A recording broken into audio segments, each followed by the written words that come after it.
different. We're 98.9. 98.9. WINN FM. Know that you've captured those special moments. Turn them into lasting memories at the TDC Business Center. Purchase your photo print bundle and get a chance to win a Canon MG3010 printer. Click and print. Visit TDC Business Center today. When they start them there, we are top man, we take charge. Have no reaching now, we are shell down pass. Blast like a star with some gallapa. Overdo it, we take it too far. Take charge, take charge. Yeah, and yeah, we set the trend. Magnum we drink for the top man then. Wine with the style, no stop from spin. At blend, back bend, and take charge, take charge. Magnum tonic wine, for the real star then. Take charge, take charge. Must be 18 or older, drink responsibly. Your computer or phone is your Flow cashier. Thanks to Fast Pay on our website. It's a quick and easy way to pay your bills anytime on any device. No need to register. Simply select the bill to be paid, enter your account number or mobile number and the amount you wish to pay, plus where to email the receipt. Then make the credit card payment. It's that easy. Fast Pay for Flow bill payments at discoverflow.co.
Good morning, St Kitts and Nevis. Good morning, and welcome to Voices on WINN FM 98.9. I'm your host for today's edition, Devon Cornelius.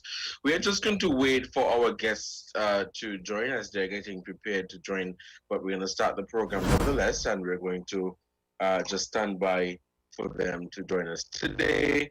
Today will be some members of the St Kitts and Nevis National Disaster Plan, a committee within that plan, and they will be sharing with us, members of the public, what responsibilities are there for that committee. As you know, for the past few Fridays, this has been a partnership with NEMA and WINN FM for us to sit and discuss the different committees within the St Kitts and Nevis National Disaster Plan. Joining us today will be Vesta Southwell, the Public Relations Officer at NEMA, as well as Major Coyote Sutton, who is the chair of the Search, Rescue and Initial Clearance National Disaster Subcommittee. And of course, during this program today, they will be sharing with us what this committee is responsible for during or before, during and after a natural disaster. For those of you who are interested in calling into this program later on, the numbers to call are 466-0989, 762 and 662. Let me check with my guests to see if they are ready to join us this morning. Good morning, Ms. Southwell. Are you hearing me clearly? Good morning, Mr. Cornelius, and good morning to your listeners. I am hearing you clearly. Awesome. Is Mr. Sutton on the call as well? Well, I thought you would answer that for me. I am hopeful that he is on the call since he will form the substantive presentation for this subcommittee as he's the chair. So okay, he should be joining shortly. Be joining shortly. So as I mentioned before, this has been a partnership with NEMA and WINN FM for us to meet with the chairpersons of the committees within the St Kitts and Nevis National Disaster Plan. And over the past, I would say about 5 Fridays, we have met with the different committees. Today we are meeting with the Search, Rescue and Initial Clearance National Disaster Subcommittee, and Major Coyote Sutton is the chair of that committee. And of course, I would encourage all of you to stay tuned for you to find out the inner workings of this committee and what they are expected to do in the event of a natural disaster and what happens during and after. And I would recall that from previous discussions, you would realize that some of the committees would share responsibilities, as just last week we met with the Transport Committee headed by Mrs. Colleen Henry Morton, and you would realize that there is some shared responsibility. And so now that we have this committee today, you would realize that some of the committees would have to work hand in hand. Nevertheless, there are some responsibilities and there's some roles that would be very different. Ms. Southwell, we'll say a quick shout out to our sponsors, and when we come back, we'll be joined with Major Coyote Sutton. Let's say thank you to the sponsors, and when we come back, we'll get ready.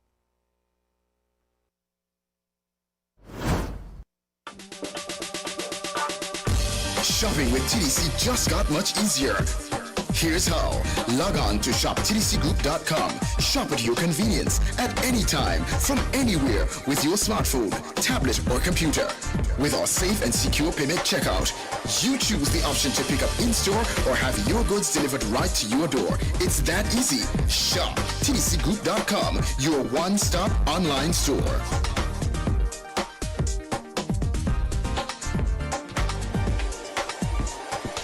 Shop anywhere, shop anytime, same quality you love. Now online. Shop www.shoptdcgroup.com.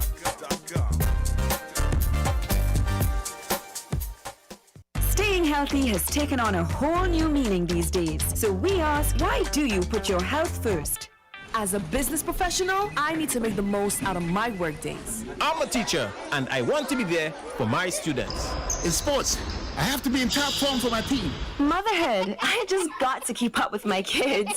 Because my patients rely on me to be at my best. Staying healthy is important for many of us, and Halib Orange makes it easy. Just one 1,000 milligram tablet of vitamin C gives your immune system a flavorful boost, leaving you protected and feeling good for the day ahead. Halib Orange Vitamin C. Just pop the cap, drop it in water, let it fizz, and enjoy. Part of the Halib Orange family. Your computer or phone is your flow cashier. Thanks to Fast Pay on our website, it's a quick and easy way to pay your bills anytime on any device. No need to register. Simply select the bill to be paid, enter your account number or mobile number and the amount you wish to pay, plus where to email the receipt. Then make the credit card payment. It's that easy. Fast Pay for flow bill payments at discoverflow.co.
Welcome back to Voices on WINN FM 98.9.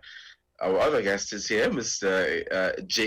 Major Coyote Sutton. Major Coyote Sutton, who is the chair of the Rescue and Clearance Subcommittee. I hope I got that one right. Let me just back check because I know it's a quite lengthy name. It is the Search, Rescue, and Initial Clearance Subcommittee. And this committee forms part of the St Kitts and Nevis National Disaster Plan. Good morning, Mr. Sutton. Are you hearing me clearly? Good morning, Mr. Cornelius. Yes, I can hear you clearly. Okay, great. No, we are very much behind time. Let me sincerely apologize for that, as we had some technical difficulties earlier. Nevertheless, we're going to kickstart this conversation. So we're here to talk about the committee that you head, which is the Search, Rescue, and Initial Clearance National Disaster Subcommittee. And of course, members of the public would like to know, what is this committee responsible for? what are the roles and responsibilities, of course, of this committee? What is this committee expected to do before, during, and after a natural disaster? And in this regard, hurricane. So, Mr. Sutton, if you can share briefly, give us a brief overview of what this committee is expected of. Okay, thank you, Mr. Cornelius. The search, rescue, and initial clearance subcommittee is a composite part of the national disaster plan, and which is the national disaster management committee consists of several committees, and the search, rescue, and initial clearance subcommittee is just one of them. The chairperson for that committee is the commander of the Defense Force, and I was appointed to head the committee. And I'll quickly give you the composition of the committee, all the different agencies that are members of the search, rescue, and initial clearance subcommittee, before I go into the responsibilities, the pre-disaster, during disaster, and post-disaster.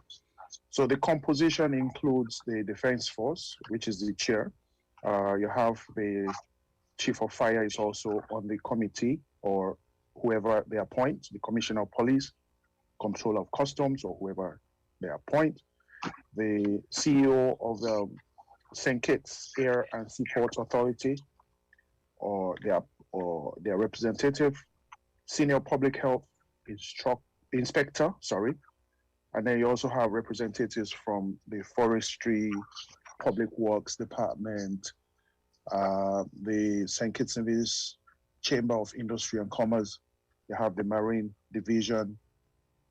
You have the Land and the Fire. I mentioned fire already. Then you have SKELEC, the electricity company on the island. You also have representative in that committee from Nevis, because it's one federation, and you also have representative like a liaison from NEMA. Basically, I think that is the composition. Now, what do we do? The name of the subcommittee clearly identifies the roles and responsibilities of the subcommittee. We are the more or less the first responder. Should a disaster hit, we are the first to mobilize and get our people out there to do what they have to do to ensure that the community is safe and people are adequately informed, and all collect all the information that is out there that is going to help the decision makers make the necessary critical decisions and pass it on to the NEOC, which will be already active at the time. So the responsibilities of the Search, Rescue, and Initial Clearance Subcommittee are extensive. They're not exhaustive of what I'm going to give you, because disasters are not do not fall within a certain perimeter. So sometimes you have responsibilities that are overlapping. I think I heard you mentioning that a little earlier. So we just there to help, in any way that we can. So pre-disaster, we have to design a contingency plan for search and rescue, and also write an action plan for the subcommittee to function. Meaning that, you establish who is going to be responsible for what, and you have teams that are going to be responsible for, say, for example, road clearance, the seaport, to secure the seaport should the coast, the port facilities get damaged, just in case you need to get resupplies by ship, and things like that. Relief, disaster relief, and things like that. You have the airport clearing committee, who are going to ensure that the runway and everything, is safe. So should we be expecting to get disaster relief by air and things like that? So then, there are people that will be assigned to check critical infrastructure, things like, the water supply facilities that we have around the island. So, they'll be able to quickly identify if there's any contamination.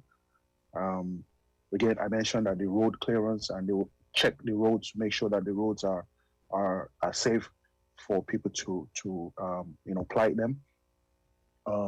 Electricity, sometimes you have falling lampposts, lines, and so forth, which could be dangerous to this. So generally we do that, and then we also identify the priorities and allocate resources necessary for search and rescue. Search and rescue is pretty much straightforward.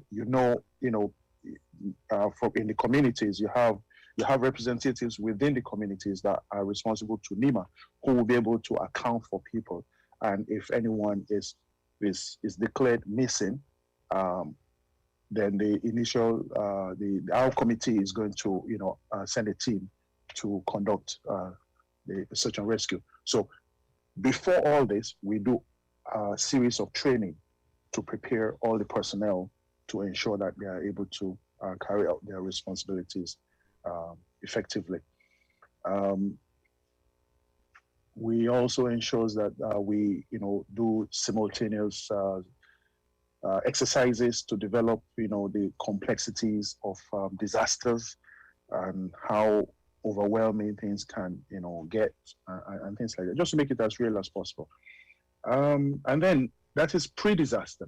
Now during disaster, we ensure that all our resources are secured, adequately positioned to effect any immediate response or tasks that may be required during the hurricane. For example, you could have people's homes roofs being blown away, or in some instances you have where the structure of a buildings are compromised and so forth. So we'll be able to put some teams in action to assist these persons as required. We'll be able to, once we do the assessments, we'll be able to also source the necessary resources that is required to effectively carry out the responsibilities that we are tasked with. And then post-disaster is we go around and ensure that everything is in order and the community is safe, and people can exit their properties, their buildings, the shelters, and wherever they are, and debris and everything, all the power lines, they're all cleared. So pretty much just giving the all clear to the NEOC, and so that they can declare on the radio or through the communication system line that it's okay for people to venture out of their properties now, and start to do their own personal cleanups and things like that. Right. I had a question, Mr. Sutton. As in the event of a search and rescue, and let's say the nearest emergency shelter is compromised, what happens then? What happens after that? What's the next step? If an emergency, a shelter is compromised, we will have to look for alternate centers that will be able to accommodate persons who are in the compromised facility. Again, there's nothing that is totally and absolutely written in ink that if it happens, this is where you're going to go. But what happens is when you're faced with the challenges, you look for an alternative, and then you make do for the time being, weather permitting, and until everything subsides, and then you can look for more permanent solution to assist the persons that have been the victims of the disaster. Right. Ms. Southwell, as you serve as the public relations officer, what role do you play in terms of getting the information out to people who would want to know or want to know what is expected of this committee? Because I know we would have the different committees within this disaster plan, but like how yes, we're here to share with members of the public what this committee is expected to do. What is your role, or what role do you play in terms of updating members of the public on the workings of? Thank you so much for the question, Mr. Cornelius. As Public Relations Officer at NEMA, the communications continue throughout all phases of our comprehensive disaster management strategy. So we communicate education and awareness before any hazard impact or that leads to disaster. We communicate during any impact and post-disaster on behalf of all of the subcommittees. Now, I want us to remember that one of the 10 subcommittees, because you've already interviewed Mr. Lesroy Williams, who as Director General of SKNIS chairs the Education Alert Warning Subcommittee. So in an event, during an event, I have a dual role. I am the Public Relations Officer and I provide information to the communities based on that role, but I am also a member of the Education Alert and Warning Subcommittee that Mr. Williams chairs. He leads during disaster. He will lead. He will provide the press releases, the information in collaboration with the communications unit at NEMA, because we are anticipating that the National Emergency Operations Center would have been activated at that point.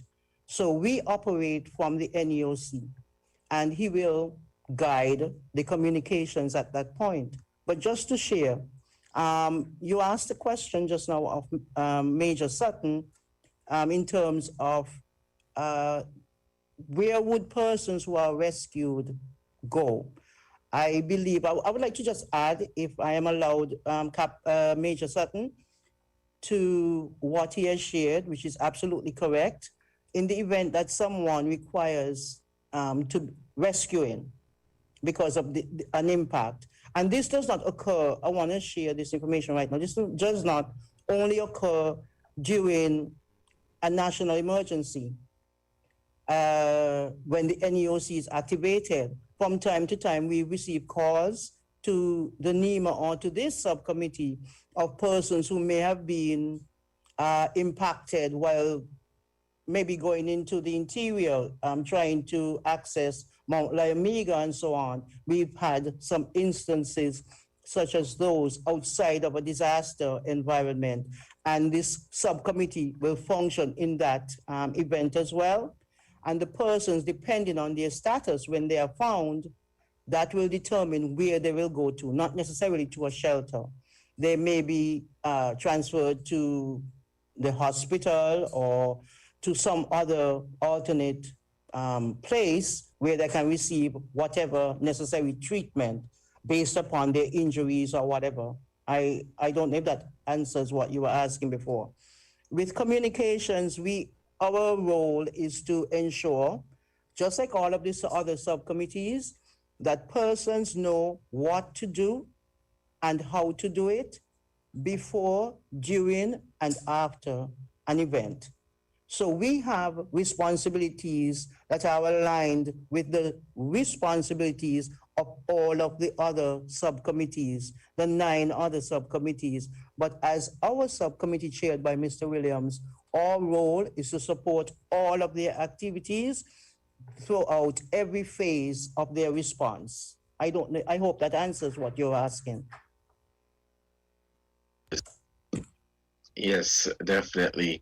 As we continue this conversation, Mr. Sutton, as the head of this committee, the rescue committee, what do you do how do you assess a situation? Because you may have rescues that would be, let me say, easy in terms of easy access to the people that you would want to rescue. And then you would have a different situation where you find that you're in a very difficult position and it is not as easy as you may have expected. So how do you assess the situation in terms of going forward or completing that mission? Or I mean, what I'm trying to get out really is, do you think it would compromise the team, the rescue team, if you go on a mission that is deemed significantly risky? Okay, thank you, Mr. Cornelius.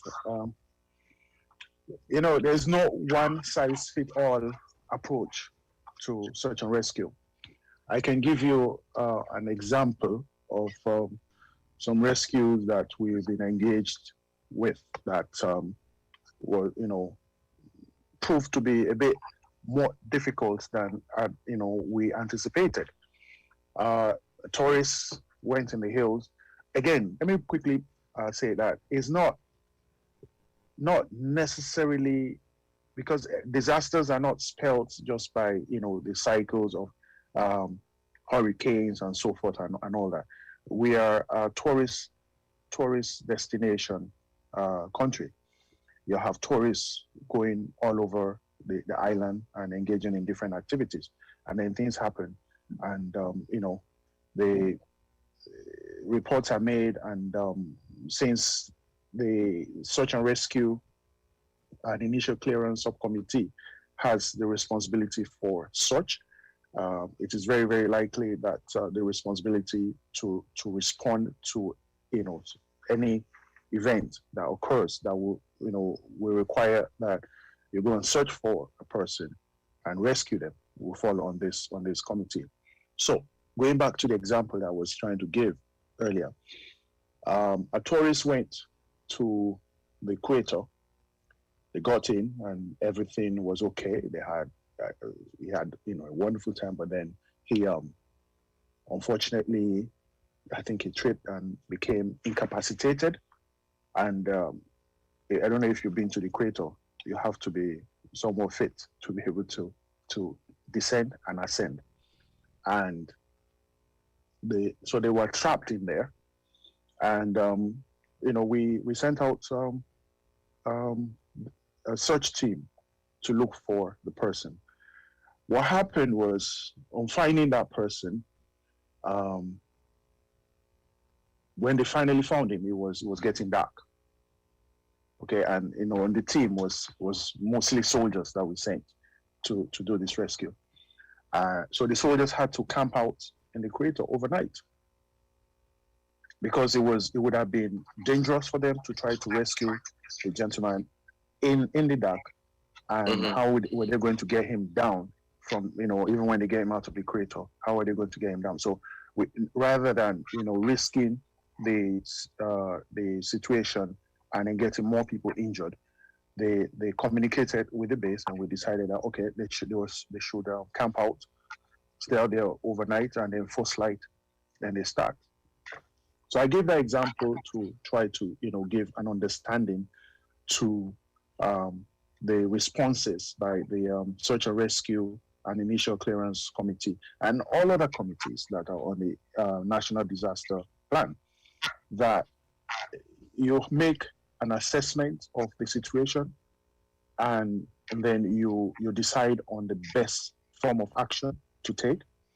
And that's why you have the communication line to whoever is responsible, so that a proper assessment can be done, so that you do not exacerbate the situation by engaging in dangerous search and rescue and things like that, because you can only be of use to the person who is in danger if you are not in danger. I don't know if my explanation answers your question. Mm-hmm. Yeah, it did. I wanted to ask as well, what do you do in the event where you encounter someone who you may be rescuing and they're in critical condition and in urgent need of medical care, would members of your team, do you have members of your team who are medically trained to respond and act fast in a situation like that? Yes, it's a requirement for all soldiers to engage in first aid training. So they are first aid trained, and not just the elementary first aid. Some you have the intermediate, and some at the advanced level. I think it's the same that applies to the fire and rescue services, also to the police as well. And these are the three critical agencies that form part of the composition of the subcommittee. So, if a situation arises where you meet a victim that will require urgent and immediate medical care, it is the responsibility of the responder there, the part of the team that would have been sent to rescue the person, to administer, basic medical attention to the victim as they were taught, as they best know, so as to kind of stabilize them until they can get to a professional. Now, it is critical to